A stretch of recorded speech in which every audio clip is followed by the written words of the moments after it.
नीति वचन से आज हम नीति वचन उसके 26वें अध्याय के 27वें पद पर कुछ देर विचार करेंगे। यहाँ पर इस प्रकार से लिखा है, जो गड्ढा खोदे वही उसी में गिरेगा और जो पत्थर लुढ़काए वो उलटकर उसी पर लुढ़क जाएगा। नीति वचन का लेखक राजा सुलेमान इस बात को प्रकट करता है कि संसार में रहते हुए हमको बहुत से लोगों के साथ वैचारिक मतभेद हो सकता है। बहुत से लोगों के साथ हमारे संबंध अच्छे नहीं हो सकते हैं और बहुत से लोगों के साथ शायद हमारा प्रेम संबंध ना हो, लेकिन हमको उनके प्रति अपने जीवन में ऐसा कुछ नहीं करना है जो कि उचित ना हो, क्योंकि जब हम उनसे कुछ अनुचित व्यवहार करते हैं तो ये संभव है कि हमारे जीवन में भी वो बात उलट कर आ जाए और तब जो हानि होगी वो बहुत बड़ी होगी। यहाँ पर वो कहता है, जो गड्ढा खोदे वही उसमें गिरेगा। अर्थात यदि हम अपने प्रतिद्वंदी या अपने विरोधी या अपने किसी शत्रु के प्रति कुछ गलत करते हैं तो हो सकता है कि वो बात हम पर दोहरा जाए। जब हम पुराने नियम में जाते हैं और हम एस्तर की पुस्तक में पढ़ते हैं तो वहाँ पर हामान नाम का एक व्यक्ति है जो कि मुर्दकै से बहुत ज़्यादा ईर्ष्या रखता है।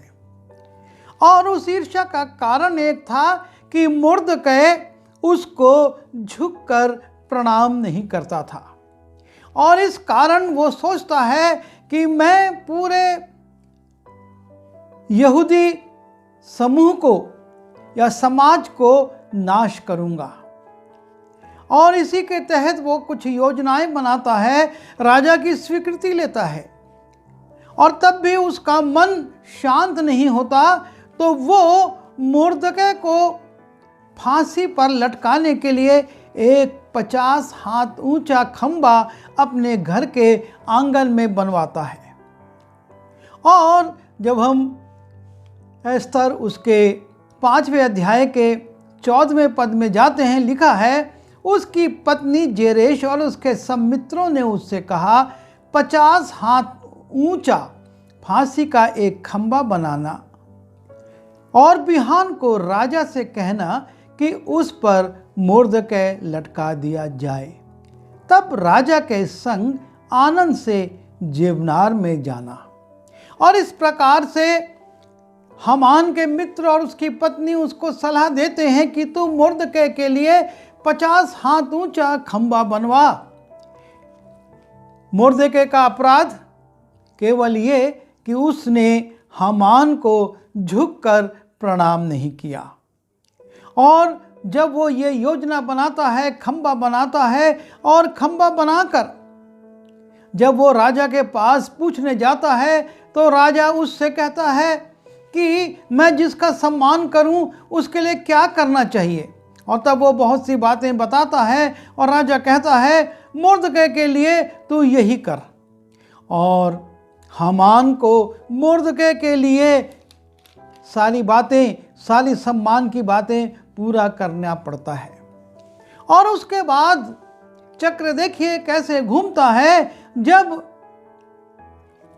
हामान राजा के साथ जेवनार में जाता है और एस्तर कुछ भेदों को प्रकट करती है तो हामान उससे क्षमा चाहता है, लेकिन राजा उसको देखकर क्रोधित होता है। और तब एक व्यक्ति जो वहाँ पर था वो राजा से कहता है, जब हम एस्तर उसके 7वें अध्याय के 10वें पद में जाते हैं, लिखा है कि तब हामान उसी खंबे पर जो उसने मुर्दकै के लिए तैयार कराया था लटका दिया गया। हामान ने मुर्दकै के लिए एक फांसी का खंबा 50 हाथ ऊंचा, शहर के हर कोने से शायद वो दिखता, बनवाया था कि जब मुर्दकै उस पर लटकाया जाएगा तो दूर दूर से लोग देख सकेंगे। लेकिन एक ही दिन में कैसे पांसा पलट गया और हामान अपने ही बनवाए हुए अपने ही घर के फांसी के फंदे पर लटका दिया गया और उसको दूसरे देखने लगे कि हामान की दशा क्या हुई।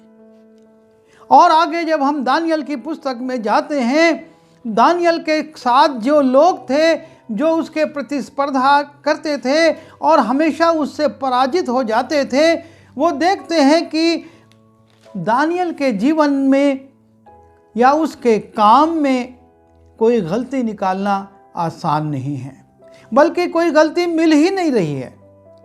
और तब वो इस बात को समझते हैं कि यदि हम व्यवस्था के विषय में, परमेश्वर के विषय में दानियल पर आरोप लगाएं, उसको फंसाएं, तो वो फंस सकता है।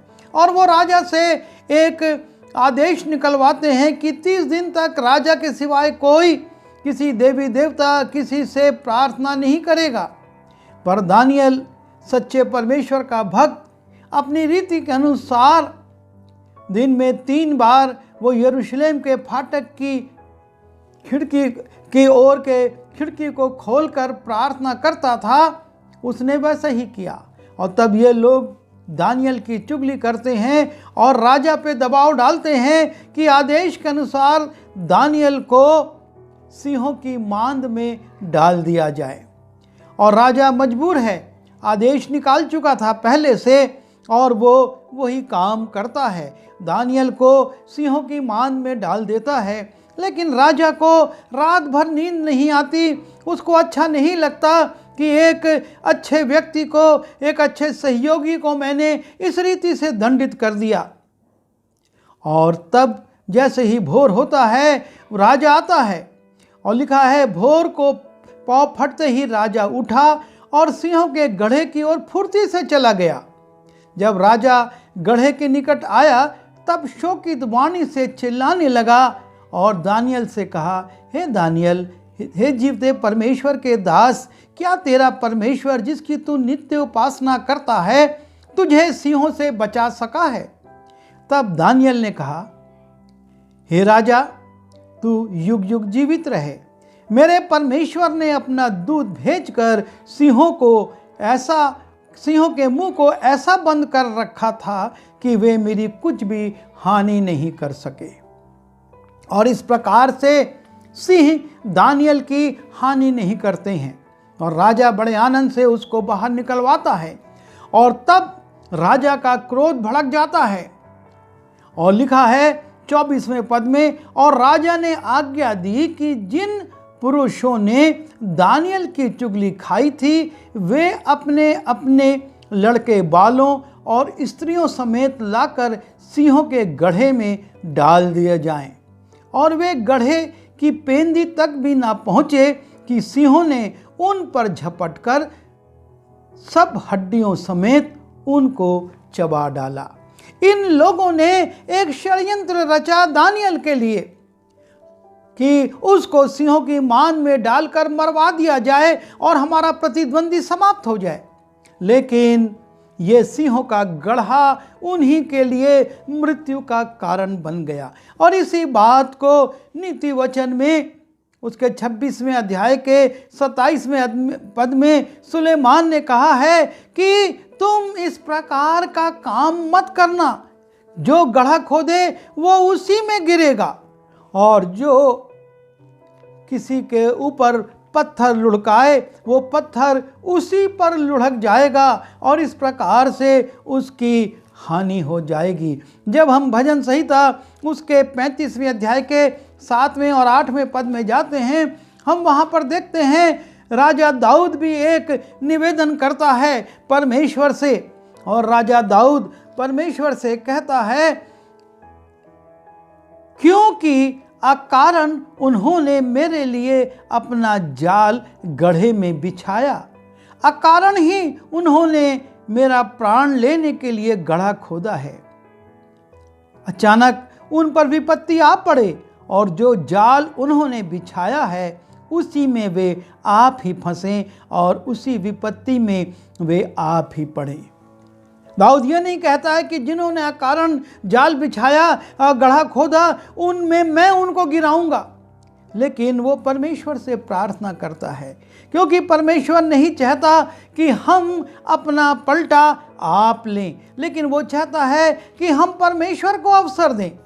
और इसीलिए रोमी उसके 12वें अध्याय के 19वें पद से लिखा है, हे प्रियो, अपना पलटा ना लेना, परंतु क्रोध को अवसर दो, क्योंकि लिखा है, पलटा लेना मेरा काम है, प्रभु कहता है मैं ही बदला दूंगा। और इसलिए बहुत ज़रूरी है कि हम अपने पलटा ना लें और ना हम किसी के साथ बदला लेने की भावना रखें, या किसी के लिए गड्ढा खोदें, या किसी पर पत्थर लुढ़काएं, या किसी की चुगली करें, या किसी को फांसी पर या कोर्ट कचहरी में फंसाने की कोशिश करें।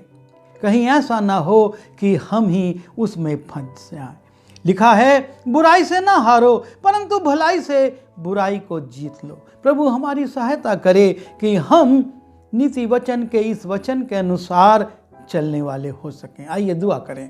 प्रभु जी, हमारी सहायता करिए कि हम अपने किसी भी प्रतिद्वंदी के साथ कोई ऐसा कार्य ना करें जो कि पलटकर जब हम पर आए तो हम उसको सह ना पाएँ या हमारी हानि हो जाए, लेकिन हम अपना पलटा आपके हाथ में छोड़ें, जैसा दाऊद ने प्रार्थना की और जैसा पौलुस ने आदेश दिया कि हम अपना पलटा ना लें, लेकिन अपने न्यायकर्ता के हाथ में हम अपने आप को सौंप दें। प्रभु हम सब की सहायता कीजिए ताकि हम अपना पलटा ना लें, लेकिन आपको अवसर दें कि आप हमारे लिए कार्य करें। बिनती यीशु के नाम से मांगता हूँ, आमीन।